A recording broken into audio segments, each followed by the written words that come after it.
প্রিয় দর্শক, হাসরের মাঠের সেই লক্ষ কোটি বছরের অসহনীয় অপেক্ষা, সূর্যের প্রচণ্ড তাপ আর নিজের ঘামে হাবুডুবু খাওয়ার সেই কঠিন মুহূর্তগুলো যখন শেষ হবে, যখন আমাদের প্রিয় নবী হজরত মুহাম্মদ সাল্লাল্লাহু আলাইহি ওয়াসাল্লামের সুপারিশের পর আল্লাহ চূড়ান্ত বিচার শুরু করার অনুমতি দেবেন, তখন নেমে আসবে এক গভীর ভয়ঙ্কর নীরবতা।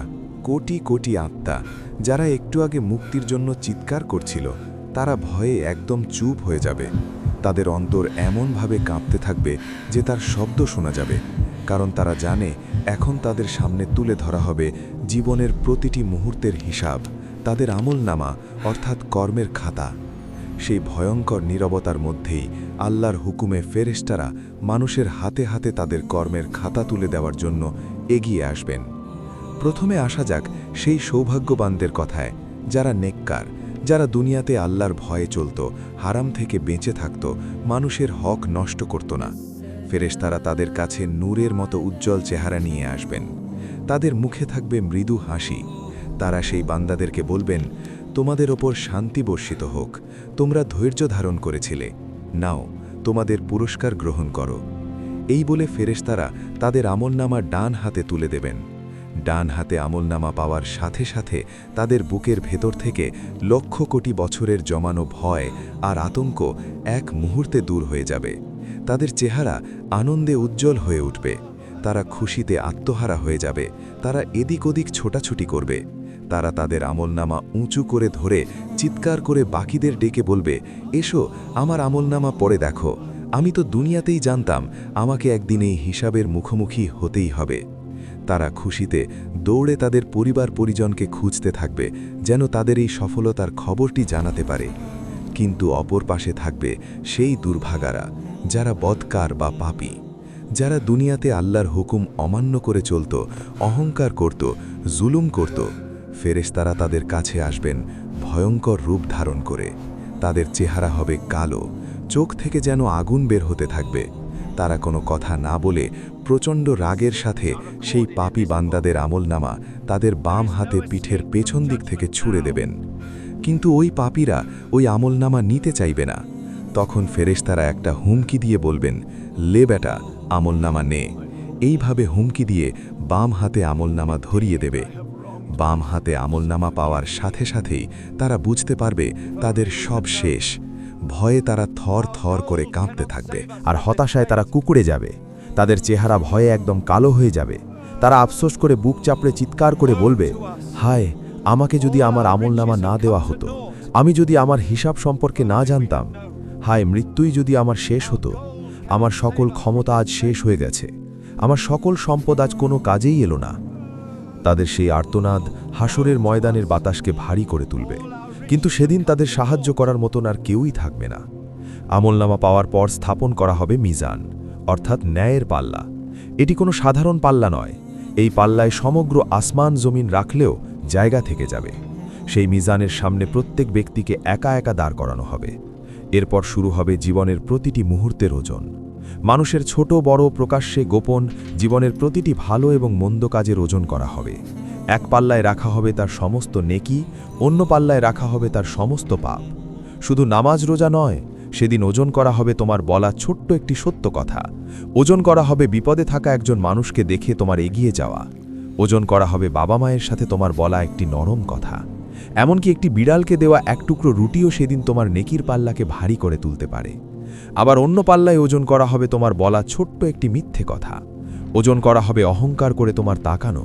ওজন করা হবে কাউকে না জানিয়ে তার সামান্য হক নষ্ট করা। এমনকি অন্তরের সামান্য হিংসাও সেদিন তোমার পাপের পাল্লাকে ভারী করে দিতে পারে। সেই মুহূর্তটা হবে অত্যন্ত ভয়ঙ্কর। কোটি কোটি মানুষের সামনে তোমার জীবনের প্রতিটি গোপন কাজ ওজন করা হচ্ছে।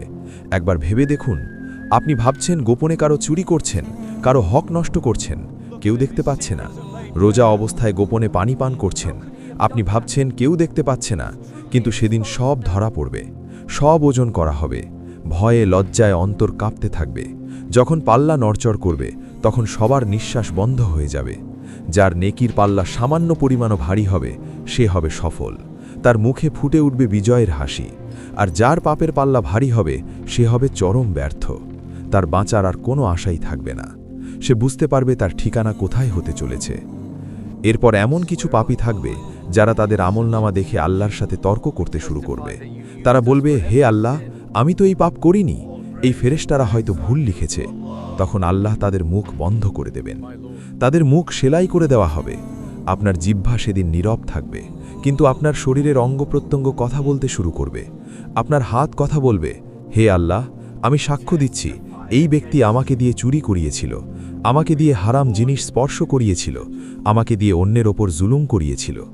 আপনার পা সাক্ষ্য দেবে, হে আল্লাহ, আমি সাক্ষ্য দিচ্ছি এই ব্যক্তি আমাকে ব্যবহার করে পাপের ঘরের দিকে হেঁটে গিয়েছিল, আমাকে ব্যবহার করে হারাম জায়গায় গিয়েছিল। তাদের চোখ বলবে তারা কি কি হারাম দেখেছিল, তাদের কান বলবে তারা কি কি হারাম শুনেছিল। এবং তাদের ত্বক বলবে তারা কি কি হারাম অনুভব করেছিল। সেদিন লুকানোর মতো আর কিছুই থাকবে না। নিজের শরীরের অঙ্গই হবে নিজের সবচেয়ে বড় শত্রু। এই চূড়ান্ত বিচার শেষে হাসরের মাঠের উপর স্থাপন করা হবে পুলসিরাত। এটি হলো একটি সেতু যা চুলের চেয়েও চিকন এবং তরবারির চেয়েও ধারালো। এটি ঘোর অন্ধকারের মধ্যে স্থাপন করা হবে। এর দুই পাশে থাকবে জাহান্নাম থেকে উঠে আসা বর্ষির মতো ধারালো হুক, যা পাপীদের টেনে হিচড়ে নিচে ফেনার জন্য অপেক্ষা করতে থাকবে। আর এর নিচেই থাকবে লক্ষ কোটি মাইল গভীর দাউ দাউ করে জ্বলতে থাকা জাহান্নাম, যার রাগে ক্ষোভে গর্জন করতে থাকবে। প্রত্যেক মানুষকে, সে নবী হোক বা সাধারণ মানুষ, এই পুলসিরাত পার হয়েই জান্নাতে যেতে হবে। নেককার বান্দারা যখন পুলসিরাতের কাছে আসবেন, তখন তাদের ঈমানের আলো তাদের পথ দেখাবে। যার ঈমান যত শক্তিশালী, তার আলো তত উজ্জ্বল হবে। তারা তাদের আমল অনুযায়ী বিজলির গতিতে, বাতাসের গতিতে, দ্রুতগামী ঘোড়ার গতিতে বা দৌড়ানোর গতিতেই পুল পার হয়ে যাবেন। কেউ কেউ তো চোখের পলকেই পার হয়ে যাবে। কিন্তু পাপীরা, মুনাফিকরা, তারা যখন সেই অন্ধকার আর ধারালো সেতুতে পা রাখবে, তখন তাদের পা থরথর করে কাঁপতে শুরু করবে। তারা এক পা এগোবে তো 10 পা পিছিয়ে যাবে। জাহান্নাম থেকে উঠে আসা বর্ষির মতো ধারালো হুকগুলো তাদের শরীরে আঁচড় কাটতে থাকবে, তাদের মাংস ছিঁড়ে ফেলবে। অবশেষে তারা সেই ধারালো সেতুতে ভারসাম্য রাখতে না পেরে এক ভয়ঙ্কর চিৎকার দিয়ে নিচের গনগনে জাহান্নামের আগুনে পড়ে যাবে। এই জাহান্নামের গর্জন এতটাই ভয়ঙ্কর হবে, এই গর্জন যদি দুনিয়ার বুকে শোনা যেত, তাহলে এই দুনিয়াতে আর ইসরাফিল আলাইহিস সালামকে ফুৎকার মারতে হতো না। ওই গর্জনেই পৃথিবী ধ্বংস হয়ে যেত। এতটাই ভয়ঙ্কর হবে ওই জাহান্নামের গর্জন। যখন হাসরের মাঠের চূড়ান্ত বিচার শেষ হয়ে যাবে, যখন পুলসিরাতের ভয়ঙ্কর পরীক্ষাটাও শেষ হয়ে যাবে, আর যখন জান্নাতীরা তাদের চিরশান্তির ঠিকানা জান্নাতে, আর জাহান্নামীরা তাদের কষ্টের ঠিকানা জাহান্নামে ঢুকে পড়বে, তখন দুই দলের লোকেরাই ভাববে, এটাই হয়তো শেষ। জান্নাতীরা তাদের অফুরান্ত সুখ আর পুরস্কার দেখে আল্লাহর শুকরিয়া আদায় করতে থাকবেন। কিন্তু তাদের মনের কোনো একটা কোণায় হয়তো ছোট্ট একটা ভয় থাকবে যে এই সুখ কি কোনোদিন শেষ হয়ে যাবে। আর জাহান্নামীরা, তারা তাদের ভয়ঙ্কর শাস্তি পেতে পেতে মনের গভীর একটা ছোট্ট আশা নিয়ে থাকবে, হয়তো একদিন এই কষ্টের শেষ হবে, হয়তো একদিন মৃত্যু এসে আমাদের এই যন্ত্রণা থেকে বাঁচিয়ে দেবে। ঠিক সেই মুহূর্তে যখন জান্নাত আর জাহান্নামের সবাই তাদের নিজ নিজ জায়গায় স্থির হয়ে যাবে, তখন আল্লাহর পক্ষ থেকে একজন ফেরেশতা উচ্চস্বরে ডাক দেবেন। সেই ফেরেশতার ডাক জান্নাতের প্রতিটি জায়গা এবং জাহান্নামের প্রতিটি কোণ পর্যন্ত পৌঁছে যাবে। তিনি প্রথমে ডাকবেন, হে জান্নাতের মানুষেরা। এই ডাক শুনে জান্নাতের সবাই ভয় আর আতঙ্কে তাদের ঘাড় উঁচু করে তাকাবে। তারা ভাববে, হায়, আমাদেরকে আবার এই শান্তির জায়গা থেকে বের হয়ে যেতে বলা হবে। এরপর সেই ফেরেশতা আবার ডাকবেন, হে জাহান্নামের মানুষেরা। এই ডাক শুনে জাহান্নামের লোকেরাও তাদের মাথা উঁচু করে তাকাবে। শাস্তির মধ্যেই তাদের মনে ছোট্ট একটা আশার আলো জ্বলে উঠবে। তারা ভাববে, হায়, আমাদের কি এই শাস্তি থেকে মুক্তি দেওয়া হবে? যখন দুই দলের সবাই অধীর আগ্রহে আর ভয়ে অপেক্ষা করতে থাকবে, তখন তাদের সামনে এক আশ্চর্য জিনিসকে নিয়ে আসা হবে।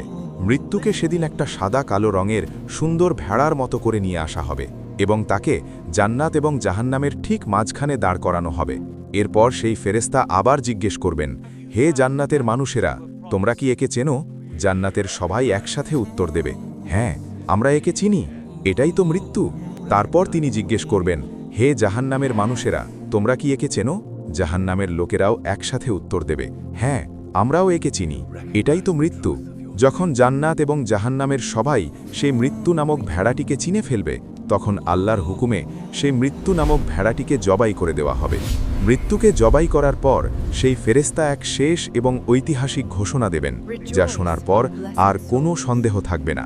তিনি প্রথমে জান্নাতবাসীদের দিকে ফিরে বলবেন, হে জান্নাতের মানুষেরা, আজ থেকে তোমাদের জন্য শুধু অনন্ত জীবন আর অনন্ত সুখ, আর কোনো দিন মৃত্যু আসবে না, তোমরা এখানে চিরকাল থাকবে। সেই ঘোষণা শোনার পর জান্নাতীদের আনন্দ আর খুশির কোনো শেষ থাকবে না। তাদের মনের ভেতর থাকা ছোট্ট ভয়টাও দূর হয়ে যাবে। তারা বুঝতে পারবে তাদের এই সুখ আর শান্তি সত্যিই চিরস্থায়ী, যা আর কোনো দিন শেষ হবে না। তাদের আনন্দ হাজার গুণ বেড়ে যাবে। এরপর সেই ফেরেশতা জাহান্নামবাসীদের দিকে ফিরে বলবেন, হে জাহান্নামের মানুষেরা, আজ থেকে তোমাদের জন্য শুধু অনন্ত জীবন আর অনন্ত শাস্তি, আর কোনো দিন মৃত্যু আসবে না, তোমরা এখানে চিরকাল থাকবে। এই ঘোষণা শোনার পর জাহান্নামীদের হতাশা আর কষ্টের কোনো সীমা থাকবে না। তাদের মনের ভেতর থাকা মুক্তির শেষ ছোট্ট আশাটুকুও চিরদিনের জন্য নিভে যাবে। তারা বুঝতে পারবে তাদের এই ভয়ঙ্কর যন্ত্রণা থেকে বাঁচানোর জন্য মৃত্যু আর কোনো দিন আসবে না। তাদের কষ্ট আর আফসোস হাজার গুণ বেড়ে যাবে, এবং এটাই হবে তাদের জন্য সবচেয়ে বড় মানসিক শাস্তি। আর এভাবেই মৃত্যুকে জবাই করার মাধ্যমে আল্লাহ জান্নাত ও জাহান্নামের অনন্ত জীবনকে শুরু করে দেবেন। সেদিন থেকে শুরু হবে এমন এক জীবন যার আর কোনো শেষ নেই। প্রিয় দর্শক, এই ছিল আজকের ভিডিও। যদি ভিডিওটি আপনাকে সামান্য হলেও ভাবতে সাহায্য করে থাকে, একটি কমেন্ট দিন। আপনি কোথা থেকে ভিডিওটি দেখছেন জানালে খুব ভালো লাগে। আপনার পছন্দের বিষয় লিখে দিন, আমরা সেই বিষয়েই নতুন ভিডিও আনব। লাইক, শেয়ার ও সাবস্ক্রাইব করে আমাদের সমর্থন করুন। আল্লাহ আপনাকে সুখ ও শান্তিতে রাখুন। আমিন।